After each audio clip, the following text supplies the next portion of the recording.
Welcome, everyone, to today's deep dive. I'm really glad you could do this because our mission today is to basically fundamentally change how you think about moving through the world. Yeah, it really is. We're going to explore how you stay upright, how your body actually protects you, and specifically the hidden mechanics of preventing falls. Which is so important. It is. There's a fascinating insight in today's material that completely flips traditional advice on its head, and it's something you can actually test in your own living room right after you finish listening. It really is a paradigm shift, I mean. Today, we're unpacking this highly compelling piece of research from the Finch Q team. It's titled The Upper Body Architecture of Balance. Right. And the reason this research is so crucial is that it challenges a deeply ingrained assumption that almost all of us make about human anatomy and stability. Yeah, we totally take it for granted. Exactly. We're going to look closely at the actual physics of how we move, how we stumble, and the very specific split-second mechanisms our bodies use to catch us when gravity suddenly takes over. To get us started, I want you, the listener, to sort of visualize a highly relatable scenario. I'm willing to bet you've experienced this at least once in your life. Oh, definitely. Imagine you're walking down a staircase, you're slightly distracted, maybe you're looking at a notification on your phone, or just, lost in thought about your day, and you miss the last step. The worst feeling. The absolute worst. Your foot slips off the edge. Instantly, your center of mass shifts and your body tilts forward into empty space. What happens next? Right. That exact moment. I want you to really think about that split second. Before you can even form a conscious thought, before your brain can even process the word fall, what does your body actually do? Your arms shoot out. Yes. They reach wildly to grab the railing or they splay out against the wall to stop your momentum. And that split-second reaction is the exact moment we really need to focus on today. Because right there, in that instinctive flail, lies a massive disconnect in how we generally think about our bodies. How so? Well, most of us, if asked where balance comes from, will immediately point downward. We're conditioned to think balance begins and ends with the lower body. Oh, for sure. Right? We think about building strong thighs, stabilizing our knees, or making sure our ankles are really flexible. We might even obsess over wearing the right kind of ergonomic shoes with a really solid grip. I'm completely guilty of that. I mean, if I'm trying to balance, I'm entirely focused on my feet being firmly planted on the floor. And it's completely natural to think that way. But the research from the Finch Q team reveals that the body's emergency systems simply don't work like that. Right. When someone actually loses their balance, the very first part of the body that reacts to save them isn't the foot or the leg. It's the arms. It's the arms. And if we ignore that upper body reaction, we're basically ignoring the body's primary safety net. Okay, let's unpack this because the scale of this issue is actually pretty staggering. It is. The CDC reports that 1 in 4 adults over the age of 65 experiences a fall each year. 1 in 4. That's a huge number. It makes falls the absolute leading cause of injury in older adults, leading to millions of emergency room visits. It's a massive burden on the healthcare system and, honestly, on people's independence. It's a critical issue, without a doubt. But what's really fascinating here is how we socially frame that issue. What do you mean? Well, falls are almost universally described as a problem of aging. We categorize falling as something to worry about, later in life. Right, like it's a senior citizen issue. Exactly. But the actual physics of falling, the mechanics of losing your center of gravity and tumbling toward the earth, they're completely universal. Right. Gravity doesn't care how old you are. Exactly. Whether you're 25 or 85, the mechanics of a stumble are identical. We all trip over uneven sidewalks or slip on slick tile floors or miss a step on the stairs. Wait, so let me make sure I'm getting this.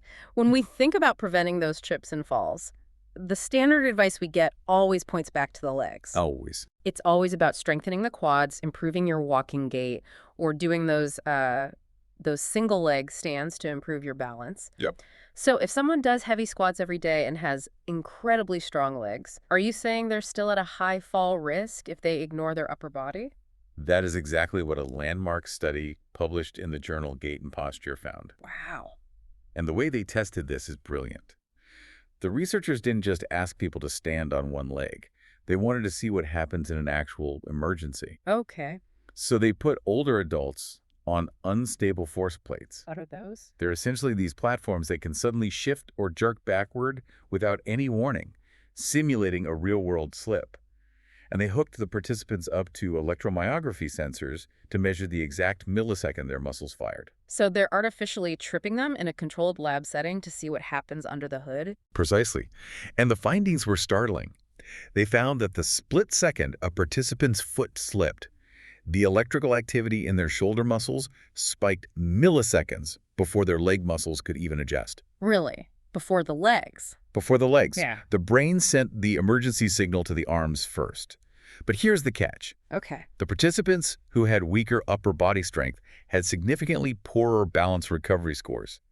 They couldn't stabilize themselves, even when their leg strength remained relatively good. That's incredible. So you could literally have legs of steel, but if your shoulders and arms are weak, your overall ability to recover from a trip just plummets. Yes, Because that initial instinctive reaction just doesn't have the horsepower to do its job. exactly. When your initial balance fails, like when your foot slips on a patch of ice or your ankle rolls on a trail, your arms become your body's last line of defense. They act as emergency brakes. In those crucial milliseconds, they're the only thing standing between a minor, embarrassing stumble and a potentially catastrophic fall. Let's really think about the mechanics of that instant reaction. If you think about the last time you tripped, you didn't calmly analyze your posture on the way down. No, of course not. You didn't tell your legs to carefully reposition to find a better center of gravity. It's sheer, unadulterated instinct. Your reflex. Your arms moved instantly. They either reached out to rigidly grab a countertop, or they swung outward wildly, acting as a dynamic counterweight to pull your center of mass back over your feet. And those quick, instinctive reactions aren't just magic. The Finch Q team breaks down the fact that these movements require very specific physical capabilities to actually work in the real world. Right? They identify 3 specific pillars of arm balance that have to be present for these quick recovery movements to save you. Let's break those down. What's the first pillar? First, you need shoulder strength. Specifically, your shoulders have to be strong enough to rapidly lift and extend the entire weight of your arms against gravity in a fraction of a second. Okay, that makes sense. Because if your deltoids and upper back muscles are weak, your arms simply won't swing out fast enough or far enough to act as an effective counterweight. It's like trying to deploy a parachute, but the deployment mechanism is just too sluggish. That's a great way to put it. What's the second pillar? Grip strength.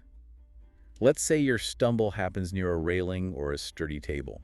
Your shoulder successfully fires your arm out, and your hand makes contact. Right. At that exact moment, your fingers need the sheer clamping power to hold onto that surface and support a massive portion of your falling body weight.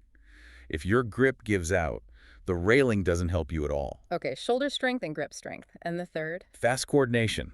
This is the neuromuscular sequencing.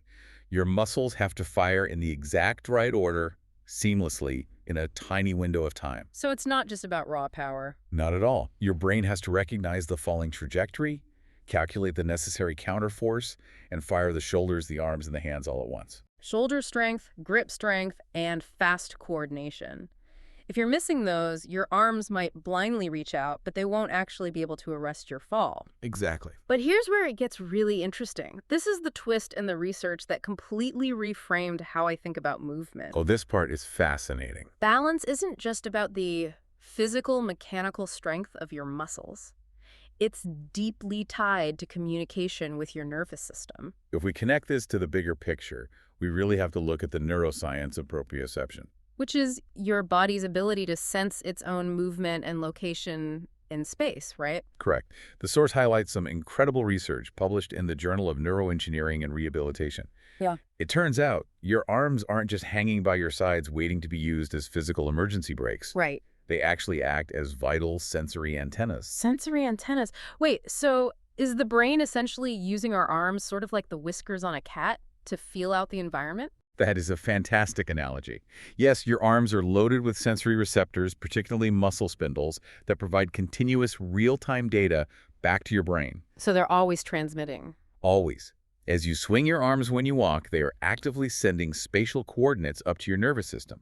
They help the brain understand exactly where your center of mass is located at any given millisecond. So the natural arm swing we do when we're just walking down the street isn't just about momentum, it's literally a radar sweep. Precisely. It's a radar sweep. And the research suggests that when your arms are strong, mobile, and move confidently, Your brain receives much clearer, higher resolution signals about where your body is in physical space. There's a quote from the source that I want every single person listening to remember. It perfectly captures this concept. The authors state that because healthy arms help the brain process spatial data faster, quote, weak arms don't just reduce strength, they reduce information, end quote. Such a powerful statement. I cannot get over how profound that is. You're literally degrading the data your brain relies on to keep you upright. It's a brilliant way to phrase it, isn't it? We generally equate weakness purely with a lack of physical force. We think, I'm weak, so I can't lift that heavy box. Right. But in the context of the nervous system, weakness also means a lack of resolution in your internal sensory signal. Your brain is constantly trying to make split-second calculations to prevent a fall. If your upper body is weak, tight, or sluggish, your brain is essentially trying to stream a high-definition movie over a bad internet connection. The signal is lagging. Exactly. The signal buffers. And in a falling scenario, a lagging signal means your body hits the floor before your brain can finish calculating the right corrective movement. Wow. The delay of even a few milliseconds is literally the difference between a quick stumble and a broken wrist. So what does this all mean for you and me? How do we take this massive revelation about force plates and sensory antennas and actually apply it to our daily routines? That's the best part. The really encouraging news from the Finch Q team is that improving this upper body safety net doesn't mean you need to run out, buy an expensive gym membership, and start powerlifting. Not at all. The goal isn't to become a bodybuilder. The goal is functional responsiveness. The source provides 3 incredibly simple, practical movements that you can incorporate into your day. They call this building your balance arms. Yes, and these exercises focus on the exact muscles, joints, and coordination pathways we've been talking about. Let's walk through them so you can visualize exactly how to do them. The first daily movement is called chair push-offs. Now, this is exactly what it sounds like, but the form is everything. Form is crucial here. When you're sitting in a chair, most of us usually just lean forward, use our legs, and use a lot of momentum to heave ourselves up. Right, we rock forward. Yeah. But for this exercise, you intentionally use your arms to assist the movement. You place your hands on the armrest or the edge of the seat and push yourself up. And the key here is deliberately eliminating that momentum. You want to do this slowly and with control. So no rocking. No rocking. By forcing your arms to bear a significant portion of your body weight as you stand, you're actively strengthening your triceps, your shoulders, and your chest. Right. And if you think about the anatomy of a fall, those are the exact same pushing muscles you rely on to catch your body weight rigidly against a wall if you stumble forward, or to push yourself back up off the ground if you do happen to go down. And doing this just 10 times a day builds a remarkable baseline of functional strength. It really It's does. so simple, but I actually tried it this morning, and doing it without momentum is a lot tougher than it sounds. It's surprisingly difficult. Okay, movement number 2, wall angels. For this one, you find a blank space on a wall and stand with your back flat against it. You want your heels, your glutes, your upper back, and your head touching the wall. Then, you raise your arms up into a goalpost position. Elbows bent at 90 degrees, with the backs of your hands touching the wall if possible. From there, you slowly slide your arms up toward the ceiling and then pull them back down into that goalpost position, trying to maintain contact with the wall the entire time. This exercise is fantastic and quite challenging for a lot of people because it directly targets your thoracic spine and your shoulder mobility. Yeah, my shoulders were definitely tight. Let's go back to those sensory antennas. If you try a wall angel right now, you might notice your lower back wants to arch away from the wall to compensate for incredibly tight shoulders. Oh, exactly. That's exactly what happened to me. That tightness is exactly what prevents your arms from swinging freely and naturally when you walk. So if you're permanently hunched forward from staring at a computer screen all day, your antennas are basically tied down. Exactly. When your shoulders are rounded forward, your ability to rapidly extend an arm backward or sideways to catch a sudden stumble is severely compromised. That makes total sense. Wall angels force you to open up that posture, keeping your thoracic spine mobile and your shoulders responsive so they have the full range of motion necessary to react to an emergency. And the third daily movement is perhaps the easiest one to sneak into your routine. It's called carry while you walk. This one is great. The next time you go for a walk, whether it's a mile around your neighborhood or just pacing across your office building, the text suggests holding something light in your hands. It doesn't have to be heavy. A water bottle, a small grocery bag, or even a soup can from your pantry works perfectly. This is a textbook example of functional strength training. By holding a physical object while you move, you are introducing an asymmetrical load. Right. You're engaging your arms, shoulders, and core in a way that directly mimics the unpredictable challenges of everyday life. You're simulating the microstabilization required when you're carrying luggage, trying to open a heavy door, or maintaining your balance while walking the dog on an uneven grass path. It forces those arm muscles to remain physically engaged and in constant communication with the brain while the lower body is doing the walking. It's bridging that gap between the upper and lower halves. Precisely. It keeps the whole network online. Those three are so doable. Chair push-offs, wall angels, and carrying a water bottle. But the research also includes a bonus tip, and I really wanted to highlight this because it directly addresses the grip strength pillar we mentioned earlier. Oh yes, the grip strength. The authors point out that grip strength is actually one of the most reliable indicators or biomarkers of overall physical resilience and longevity in the human body. It's remarkably predictive. Studies consistently show that declining grip strength is strongly correlated with a higher risk of adverse health events, including severe falls. Wow. And to combat this, the text recommends a very simple daily habit. You just take a standard tennis ball, keep it by your desk or on the coffee table where you watch television, and aggressively squeeze it for a few minutes each day. A tennis ball. It almost sounds too easy to actually work. It seems trivial, but the mechanical benefits are huge. Yeah. Squeezing that ball works the flexor tendons in your forearms. Right. Maintaining that grip strength ensures that if your hand instinctively shoots out to grab a stair railing during a slip, it actually possesses the raw clamping force required to halt the downward momentum of your entire body weight. Which is a lot of force. A tremendous amount. It quite literally translates to a genuinely lower risk of a catastrophic fall. It all comes back to having the hardware ready for when the software triggers the emergency response. And to tie all of this tracking and awareness together, the source notes the emerging role of new technology. We're starting to see digital health platforms, they specifically mention FinchQ, that are designed to track how people move in their everyday lives right from their smart devices. Which is incredible. These tools can analyze your gait and reveal hidden micro-patterns in your strength and stability over time. Which is vital. Because as the article argues, preventing a mobility problem is infinitely easier than trying to rehabilitate a broken hip. Oh, absolutely. By continuously tracking everyday movement patterns, like slight decreases in how much your arms swing when you walk or subtle shifts in your symmetry, these platforms can highlight a degradation in your upper body responsiveness long before it results in an actual trip or injury. It's like an early warning system. Exactly. It gives you the data you need to intervene early with the exact exercises we just discussed. It's all about being proactive rather than reactive. So, as we wrap up this deep dive, I want to crystallize the big takeaway for you. The core lesson here is that human balance absolutely does not begin and end in your feet. Balance is a full-body conversation. Beautifully said. It's an incredibly complex, lightning-fast dialogue involving your brain, your legs, your arms, and the sensory signals that weave them all together. When one part of that system weakens, like neglecting your upper body strength and mobility, the entire network suffers. The signal lags.